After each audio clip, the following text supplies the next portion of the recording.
In a world overflowing with noise, shallow takes, and information that evaporates the moment you hear it, Selenius Media exists for one purpose: to give you depth. Whether the subject is philosophy, psychology, history, science, artificial intelligence, literature, or the shape of the future, every series we publish is built on one idea: that thinking clearly is a form of survival. If you enjoy this program, explore the rest of our library.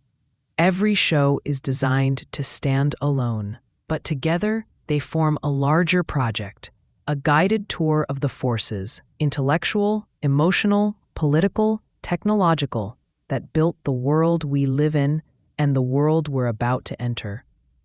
Richard Nixon's presidency begins, in most people's minds, with an ending. A man in a dark suit stepping onto a helicopter on an August morning in 1974, giving a stiff, awkward double V sign, and flying away from the White House he had just resigned in disgrace. The rotor wash blows across the South Lawn.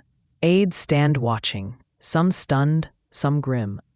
It is the first time in American history that a president has left office not because his term expired or because death claimed him, but because the machinery of law and politics has forced him out.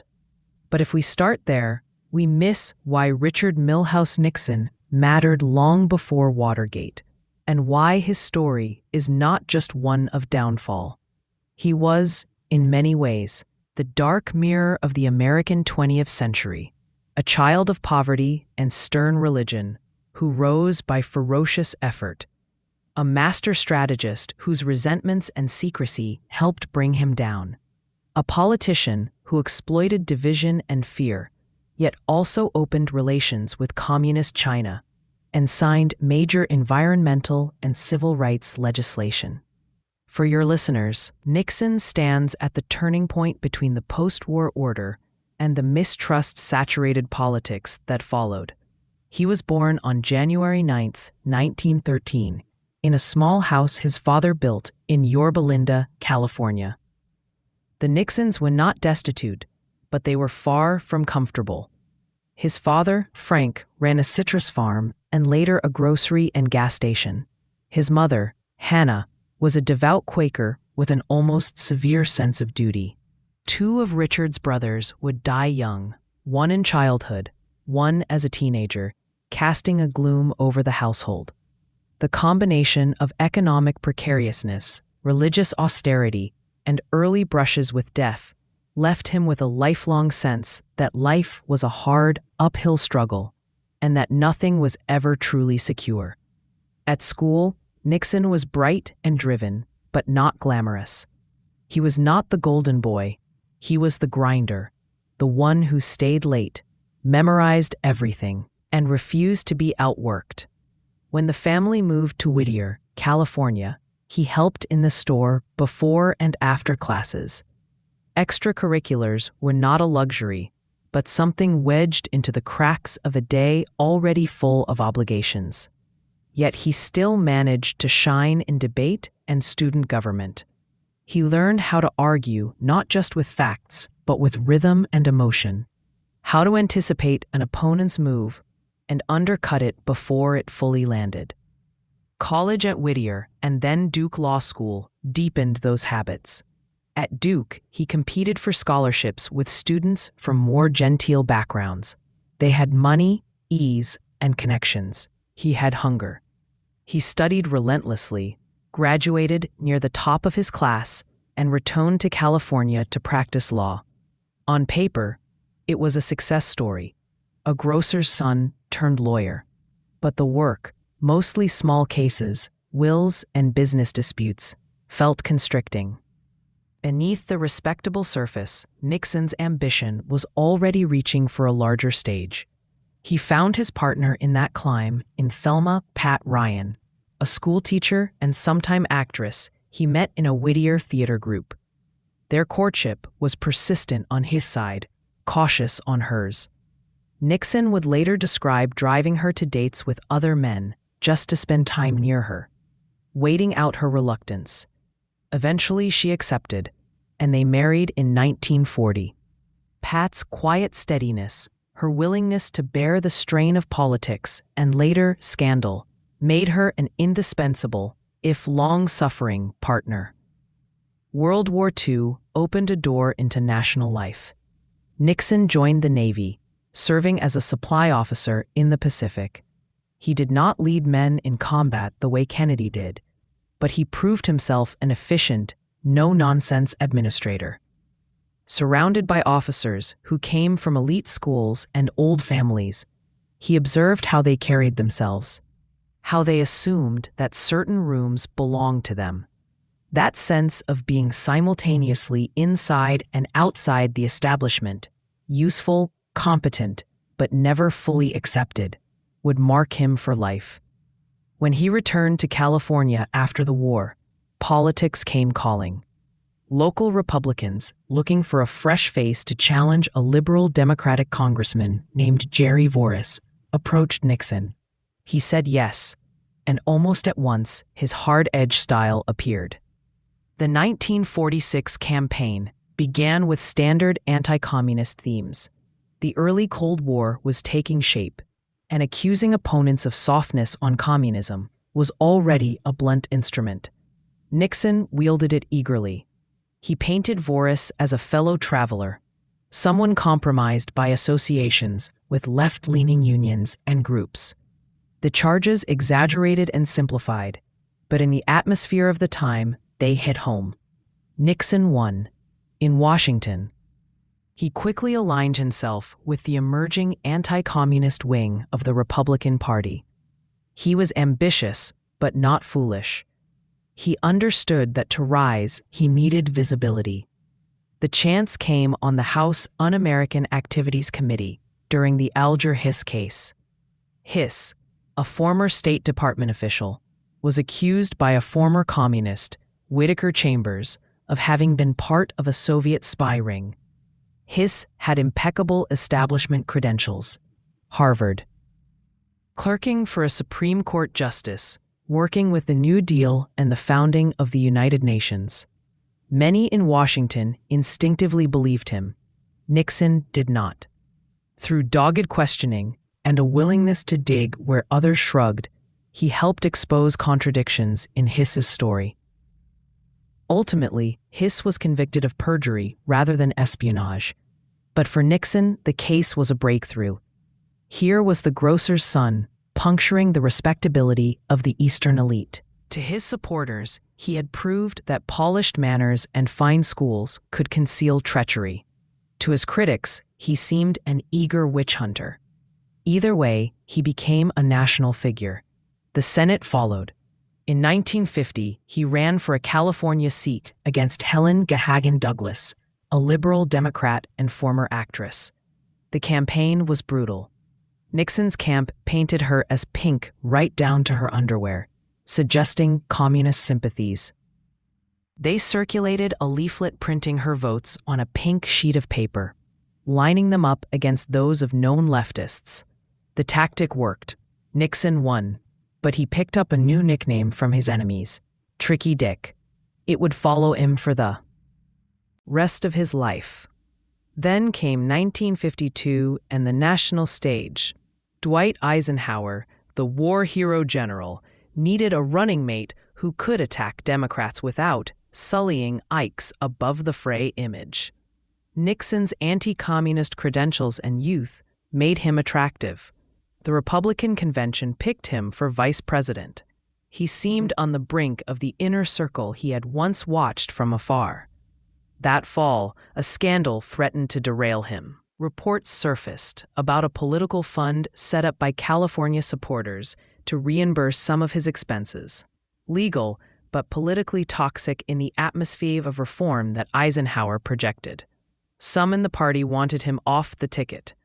Nixon responded with one of the most famous televised speeches in American politics, now known simply as the Checkers speech.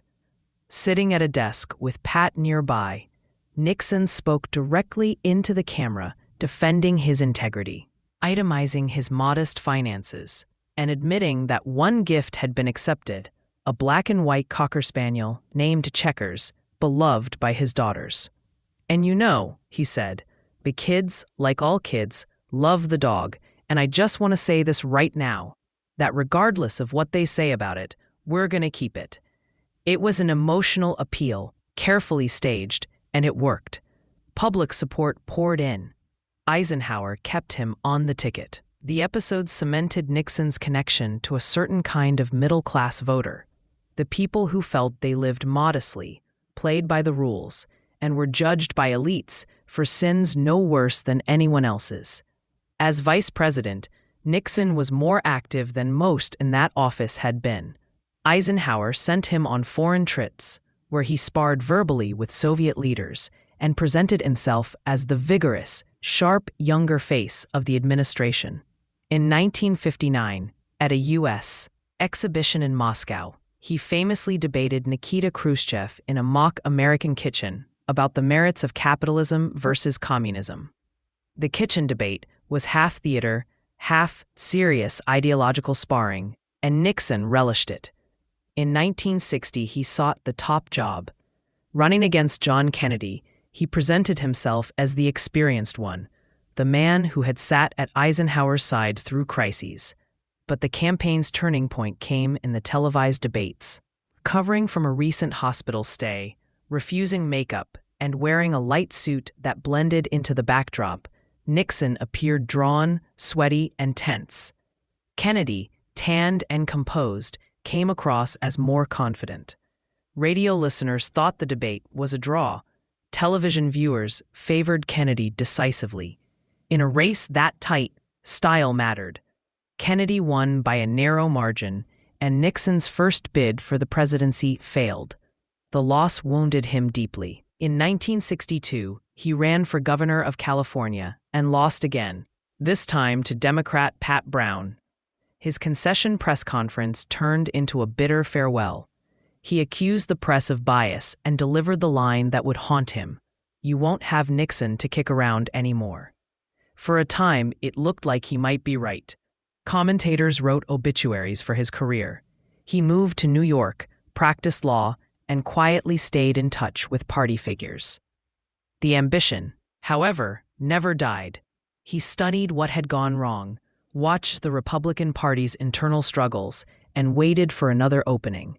That opening came in 1968, a year of assassinations, riots, and deepening disillusionment over Vietnam. Lyndon Johnson's presidency, so triumphant on domestic reform, had been consumed by the war. Johnson declined to run again. The Democratic Party split between pro-war and anti-war factions. Unrest in Chicago at the Democratic Convention symbolized the fracture. On the Republican side, Nixon reemerged, presenting himself as a steady, disciplined figure who understood both foreign policy and the anxieties of what he called the silent majority, the Americans who were neither marching in the streets nor burning draft cards, but who felt the country was slipping out of control. He ran on promises of law and order at home and peace with honor in Vietnam. He won a close election against Democrat Hubert Humphrey and third-party candidate George Wallace. After years in the wilderness, Nixon entered the White House as the 37th president.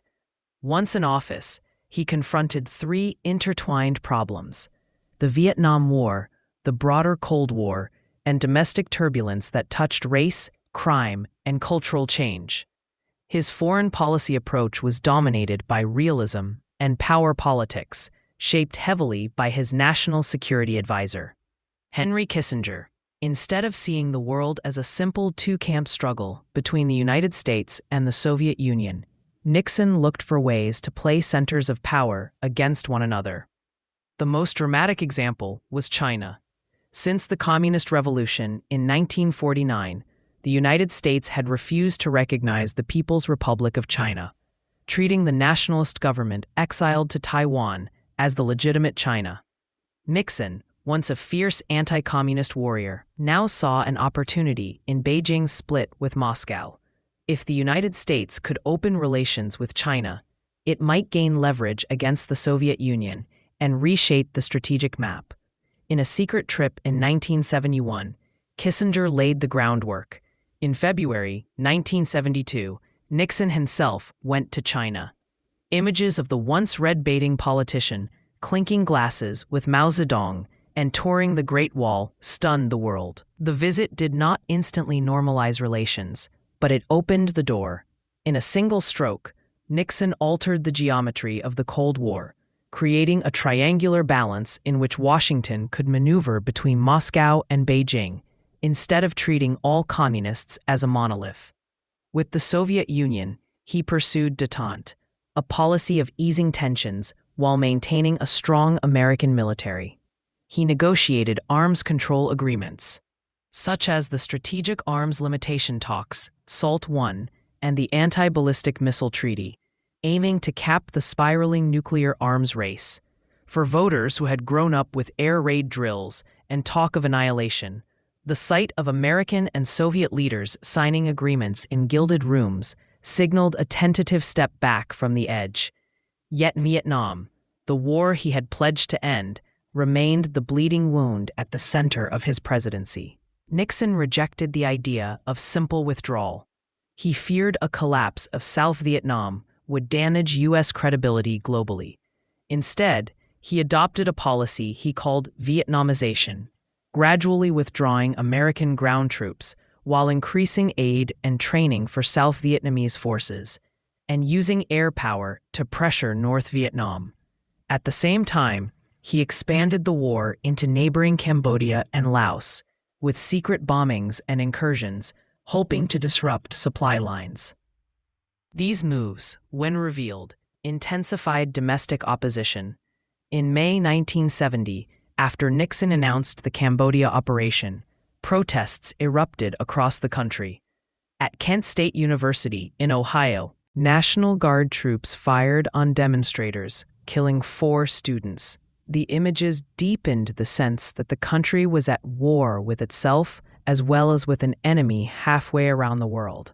On television, Nixon spoke often to the silent majority, arguing that they were the true voice of the nation, weary of chaos and supportive of a firm hand.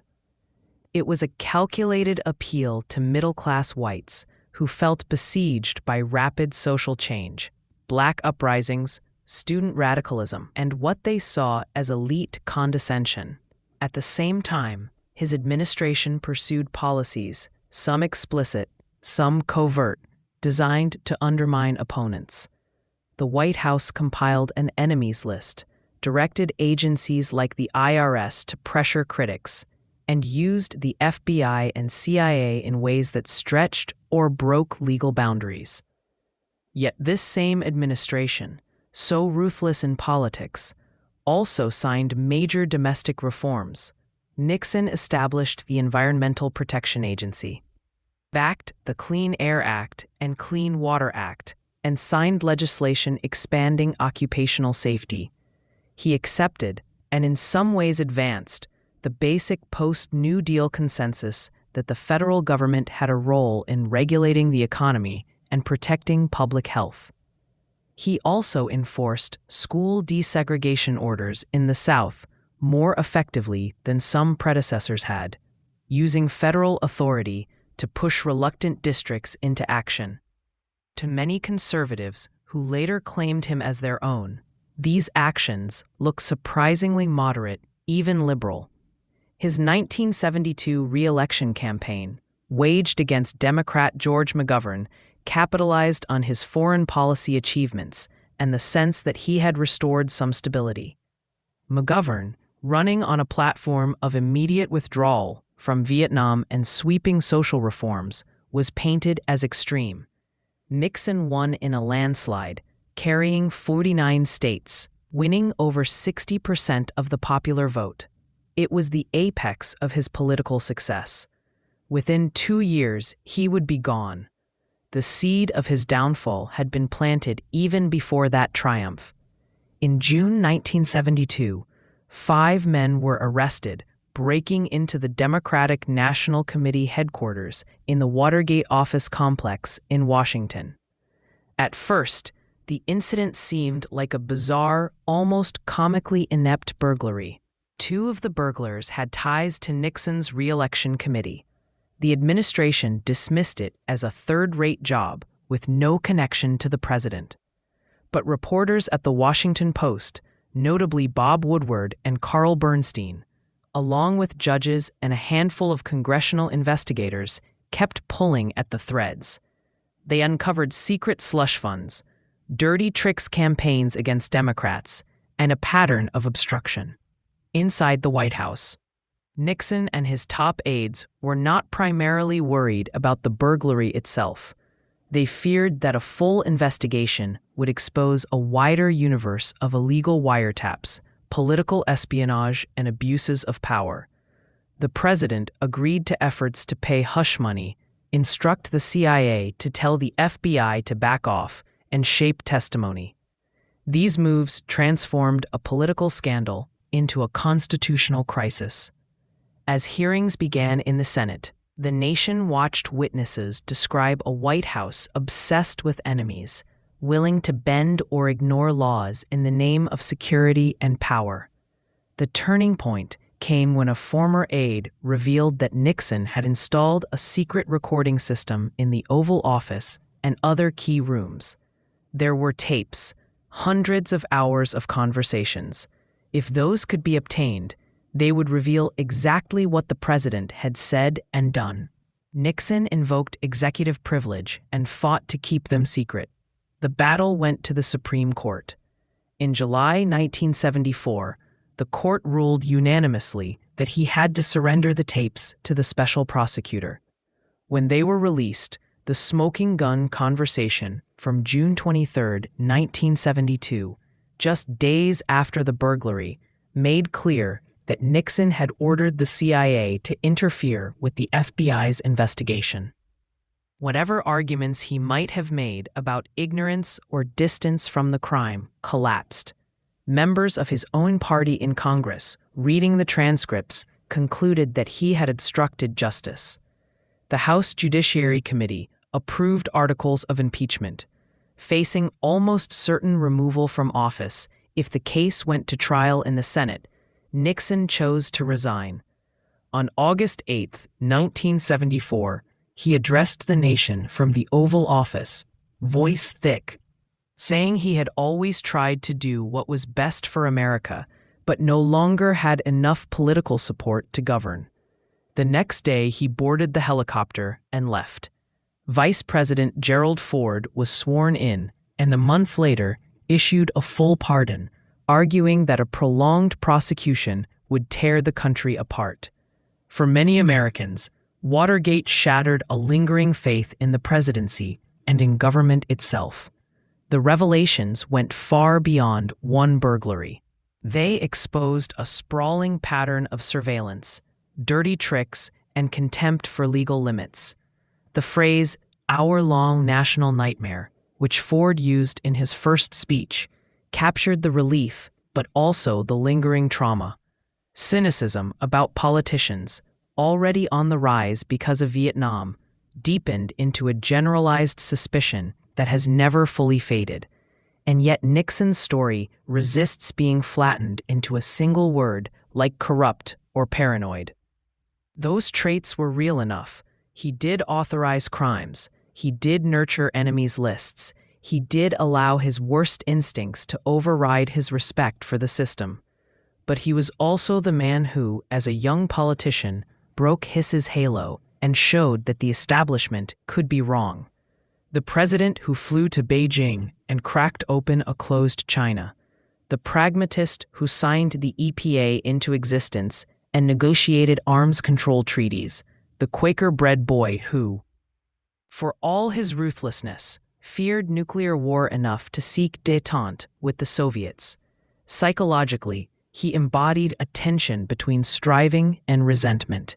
He worked harder than many privileged rivals, yet never lost the feeling that they looked down on him. He won enormous victories, yet seemed unable to trust that they were real or that he deserved them.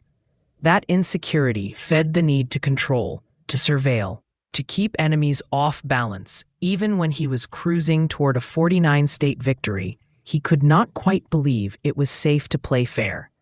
For your presidential series, Nixon marks a hinge. Before him, Americans had seen presidential scandals and abuses, the Teapot Dome scandal in the 1920s, for example, but nothing that toppled a president mid-term. After him, questions of ethics, executive power, and oversight became central to how people thought about the office. Congress passed new campaign finance laws, strengthened oversight of intelligence agencies, and tried to rein in the imperial presidency. Journalists became more adversarial. Voters became more skeptical. Walking your listeners through his life, you can trace that line from a Quaker household above a struggling store to the ferocious campaigns of the 1940s and 50s. From the bare-knuckled anti-communist hearings to the cool, calculating diplomacy of détente. From the phrases silent majority and law and order to the hushed, incriminating words on secretly recorded tapes. From the bright lights of the Nixon-Mao handshake to the dim cabin of a helicopter lifting off from the South Lawn. Richard Nixon did not just fall. He helped build the very stage he fell from. He expanded presidential power, then showed the country what happened when that power was used without restraint. He sought to protect the American system from enemies foreign and domestic, and in the process became, for a time, one of the system's gravest internal threats. And yet his foreign policy moves still shape global alignments. His domestic programs still operate quietly in the background of everyday life. He is, in the end, a study in contradiction. Shrewd and self-sabotaging, visionary and petty, deeply American in his belief in rising by merit, and equally American in his willingness to bend rules for advantage. To tell his story after Johnson's is to walk from the high, hopeful rhetoric of the Great Society into the murkier light of a country learning how fragile its institutions can be when the person at the top cannot master his own demons.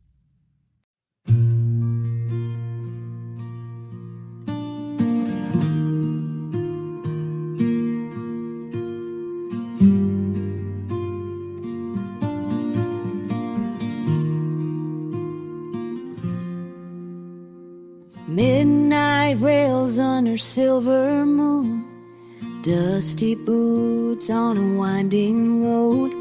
A shadow's the only friend I've known since she packed up and let me go.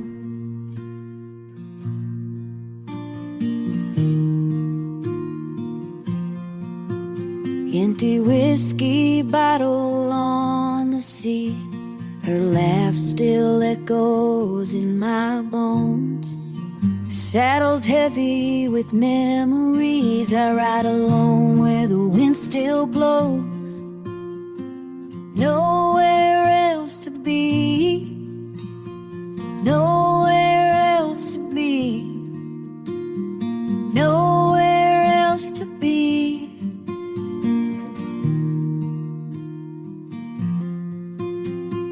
Nowhere else to be, nowhere else to be, nowhere else to be.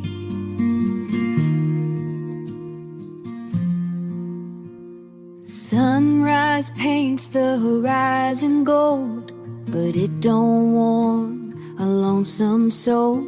Every town I pass feels half her size. Every trail's haunted by goodbye. I whisper prayers to open skies, hoping someday my heart'll find a brand new path beyond the pain, where broken hearts can heal in time. Nowhere else to be, nowhere else to be,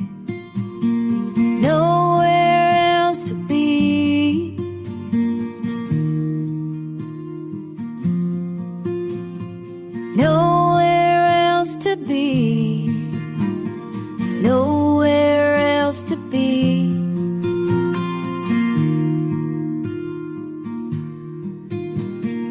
Nowhere else to be.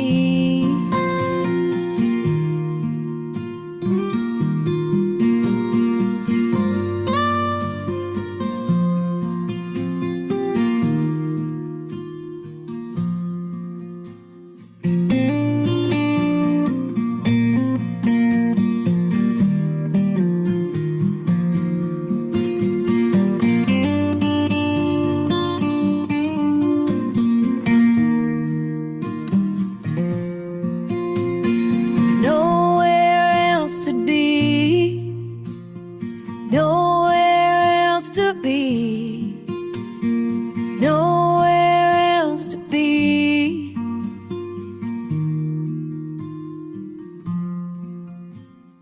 Nowhere else to be, nowhere